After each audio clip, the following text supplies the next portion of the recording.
Welcome to the Rim Break Rodeo. We hope this video helps. In this video, I will show how to set up Wick bot Discord easy method. Create a test server and grant your setup account manage server permission immediately, then invite Wick bot via its official invite link. Prepare roles for moderator and DJ and create a bot channel to keep logs tidy.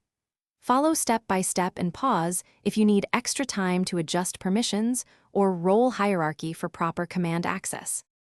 To invite Wick bot, open the invite link and select your server, then accept the permission prompts to grant needed access like manage messages and connect. Next, create a dedicated Wick role and position it above general roles to allow moderation and playback control.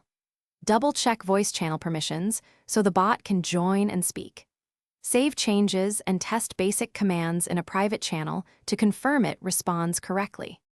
Open the Wick dashboard or use in-server commands to configure moderation thresholds, auto-mute, and anti-raid protections that match your community size. For music, set default sources, volume caps, and DJ roles so playback stays controlled and fair.